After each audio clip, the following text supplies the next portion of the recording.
Donc il est dans la voûte, enfin dans la fosse infraépineuse, d'accord, sous l'épine de l'omoplate. Et puis, alors innervation, je passe, hein, sus scapulaire, C5, C6 toujours. Et on est sur une surface de section 2 fois plus importante que celle du supraépineux. D'accord? 2 fois plus importante. Donc on se dit que si sa surface est 2 fois plus importante, c'est que probablement c'est pas un feignant celui-ci. Et a priori, ça serait le muscle clé de voûte de cette abduction-là. Il y a les autres, bien sûr, qui vont intervenir. Je vous dis, tout le monde intervient, tout le monde a son rôle à jouer. Mais quand vous rééduquerez une épaule tendineuse où il y a un infraépineux qui a été touché, je peux vous assurer que vous aurez un peu plus de difficultés que si c'est un simple supraépineux isolé. Il est non contraint par l'ascension possible de la tête humérale, c'est normal puisqu'il ne passe pas sous la voûte. D'accord? Celui qui passe sous la voûte, c'est le supra. Alors, qu'est-ce qu'il est? Il est rotateur latéral, bien évidemment, vous retrouvez ça dans le Dufour. Abaisseur de la tête humérale, plus, d'accord?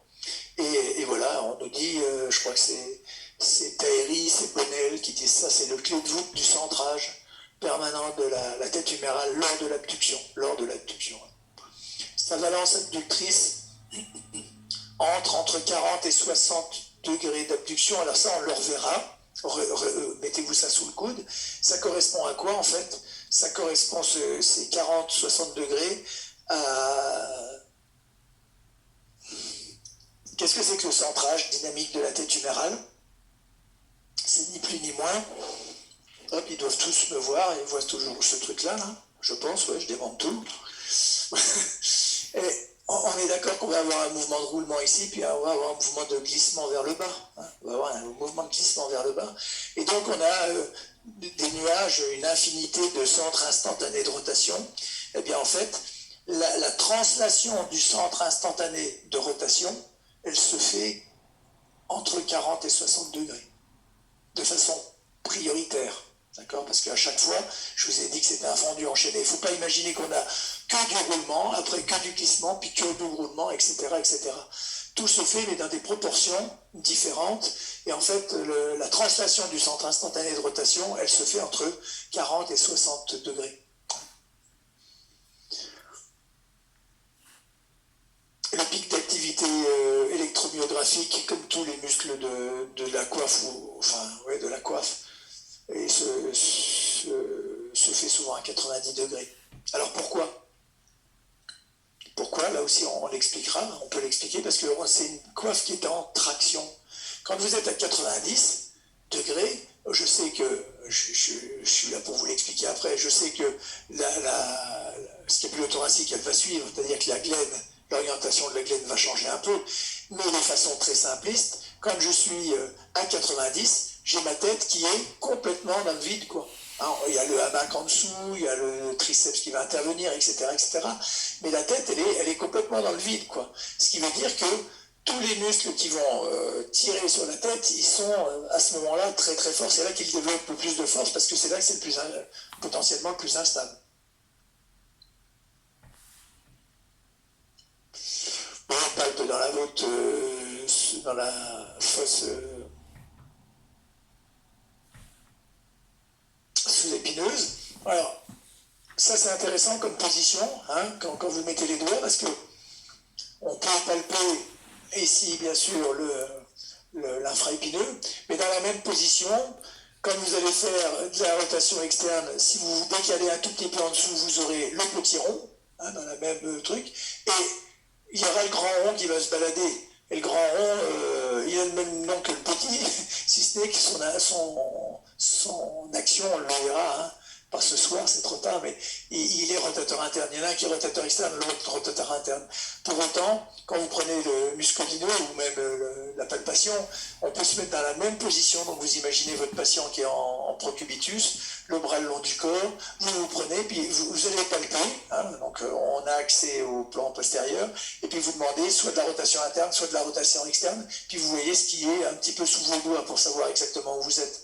Parce que les gens qui sont très musclés, c'est pas un problème. Les gens qui sont un petit peu empâtés, dans cette région-là, on sait jamais.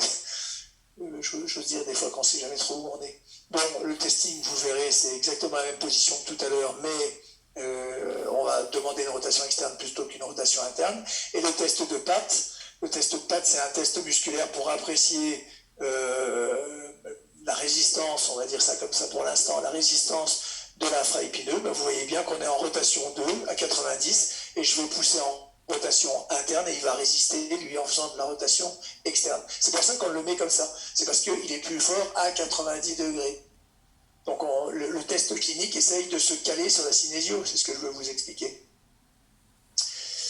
Ensuite le petit rond, puis on terminera la soirée. On reprendra la semaine prochaine. Au niveau du petit rond, il est considéré, donc vous voyez, par certains anatomistes comme étant le faisceau inférieur de l'infraépineux ici. Alors, il faudra s'en occuper de ce petit rond-là. Aujourd'hui, je ne peux pas vous le dire. Mais on va avoir le grand rond ici. Retenez ça. Hein. Là, vous avez une toute petite zone qu'on peut aller palper, que vous faites ça avec vos enseignants, hein, bien sûr. Monsieur, vous pouvez montrer sur l'ordi, s'il vous plaît? Pardon. Vous pouvez... Merci. Oui, ici. Voilà.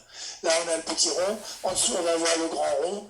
On va avoir l'humérus et puis la longue portion du triceps. Enfin bref, ici, on a une zone que nous, on appelait dans le temps trou carré de Velpo. Et vous appelez ça espace quadrilatère maintenant. Et pourquoi je vous parle de ça tout de suite? C'est parce que dans les épaules qui sont douloureuses, on a une émergence du nerf axillaire ici qui va aller innerver tout le moignon de l'épaule. Et quand vous allez avoir des muscles spasmés, notamment petit rond et grand rond ici, ben vous pouvez avoir des douleurs des fois qui sont diffuses au niveau de l'épaule. Il faut aller traiter ces muscles-là en manuel hein, pour pouvoir lever ces douleurs. On en reparlera.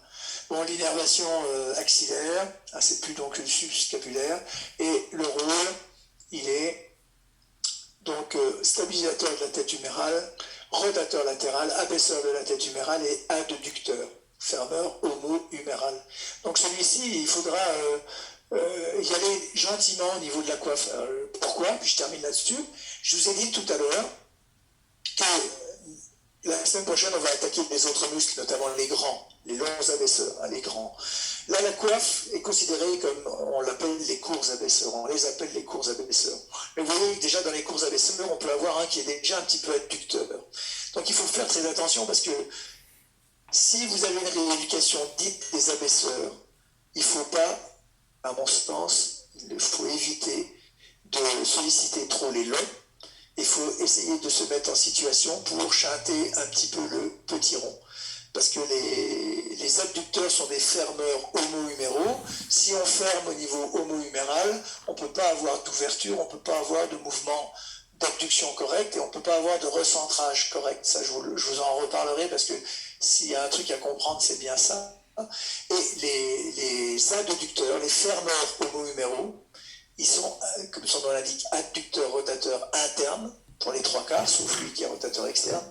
Et nous, on veut au final une abduction, rotation externe. Donc expliquez-moi la semaine prochaine, essayez de trouver l'explication selon laquelle vous avez plein de gens qui travaillent les abaisseurs dans la rééducation de l'épaule, tendineuse j'entends, hein, parce qu'on peut travailler des abaisseurs pour autre chose, hein, pour le péquillage, pour tout un tas de choses, des gens qui n'ont pas de problème d'épaule, mais travailler des adducteurs, rotateurs internes, en espérant au final avoir une abduction, rotation externe, c'est quelque chose que je n'ai jamais, enfin que je ne comprends pas. Je suis peut-être obtus, j'en sais rien, mais je ne comprends pas ça. Et voilà, je vous mets juste ça. Le petit rond pour le repérage du petit rond au niveau anatomique, vous voyez que c'est exactement la même chose. On s'arrête là, je vous remercie de votre attention. La semaine prochaine, on commencera, on va essayer de trouver le codec, Pascal, de résoudre ce problème-là, parce qu'on recommencerait avec le petit film sur les rotateurs externes de l'Université de Lyon, et après on ira sur les autres muscles. D'accord, bah pourquoi pas. avait une question, peut-être. Ah, il y a une question, vas-y. Ouais, tout le monde, la notion d'anté et de rétropulsion. Est-ce que tu pourrais revenir dessus? Anté-rétropulsion, parce que j'ai dit ça par un moment sur le moignon de l'épaule. Voilà, et ça me paraît important parce que j'ai pas l'impression qu'on vous parle d'anté-rétropulsion en cours théorie, enfin en pour moi, si tu veux, l'antépulsion et la rétropulsion, quand j'utilise ces termes-là, je suis plutôt sur du moignon de l'épaule.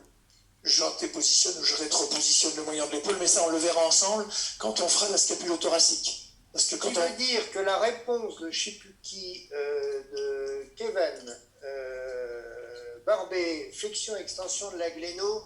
Non, mais c'est pour ça qu'il y avait un truc qui me gênait. Ouais, non. Rétro et anté-rétropulsion, c'est quand on parle de la scapulo-thoracique et qu'on fait référence à un positionnement par rapport au moignon de l'épaule, parce que c'est plus facile à exprimer comme ça. Mais vous inquiétez pas. Quand on va faire l'unité homoclaviculaire, on verra tous les mouvements primaires de la scapula avec en fait leur association. Parce que la scapula elle peut être animée de 4 mouvements élémentaires complètement différents, mais en fait ils s'associent tous. Là aussi c'est un continuum et un fondu enchaîné. Et actuellement, toute la littérature de la pathologie de l'épaule notamment, tout le monde parle de dyskinésie. Donc il faut absolument que vous ayez une idée bien précise de comment fonctionne une scapulothoracique et après quelle est la proportion de la scapulothoracique par rapport à la gléno-humérale pour avoir une cinématique qui soit correcte. Voilà, merci. Merci André. Bon, écoutez, là j'ai l'impression, enfin tout du moins l'amphi a apprécié, j'ai pas eu de réaction bien nette. Les 80 restants, là, ça donne quoi comme sensation?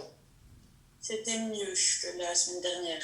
Le terme mieux me gêne, parce que... C'était très bien par rapport à la semaine dernière. Voilà, parce que franchement, là, je vois pas comment on peut aller plus loin. Si on pourrait optimiser la notion de paperboard, mais trop tue le bien. Non, mais là, c'est un élément. Là, c'était vraiment très bien. On a pu suivre. On a vu au niveau de la caméra, on pouvait tout suivre. C'était vraiment. D'accord. Je remercie André parce que c'était pas évident pour plein de raisons. Hein. Okay. Si, quand même, je suis désolé, une petite remise en cause. On a causé tous les deux et c'est l'esprit d'André et c'est un peu l'esprit du rééducateur. Et puis moi, j'ai écouté. Il était bien formaté. Hein. Arrête. Et puis j'ai écouté. Arrête donc. J'ai écouté avec beaucoup d'attention ce cours où j'ai au moins appris 3 trucs. dont, alors j'avoue que Paul Lecoeur, j'ignorais complètement, il faudrait que tu me retrouves le papier de prince, parce que vous savez que Paul Lecoeur, à la base, c'est celui qui a découvert l'articulation tibio-fibulaire supéinf, puisqu'avant la thèse de Paul Lecoeur en 1938, vous voyez, vous savez tout, on ne savait pas qu'il y avait une articulation au niveau de la tibio-fibulaire supéinf, donc je ne savais pas qu'il avait aussi causé sur l'épaule. Par contre, il y a un truc que je me suis dit au fond de moi, ah non, mais super, c'est que les cours d'anat de cet après-midi 2, 3, 3, 4, avec entre autres toutes ces anatomies-là, sont en ligne depuis à peu près 1 heure, ok. Je suis sûr qu'en regardant ça, vous allez vous dire, il y en a marre, on voit 2 fois, 3 fois l'anatomie. C'est pas tout à fait la même chose. En plus, je vous rappelle que l'anatomie, vous allez l'oublier 8 fois, et donc il faudra la rapprendre. Mais je me disais, et peut-être c'est une manière de répondre à la question que tu viens de nous poser tout à l'heure, rappelez-vous qu'un moyen d'activer tout cela, c'est la décomposition des forces que vous savez très bien faire au niveau des membres inférieurs, mais peut-être pas forcément optimalement au niveau du membre supérieur. Au cas où, je suis à votre disposition si vous voulez m'envoyer des éléments. Vous voyez comme quoi j'ai bien fait d'assister. Super. Bonne soirée à toutes et à tous. Merci à vous aussi. Merci à vous aussi. Bonne soirée. Au revoir. Merci, bonne soirée. Des trucs. Au revoir.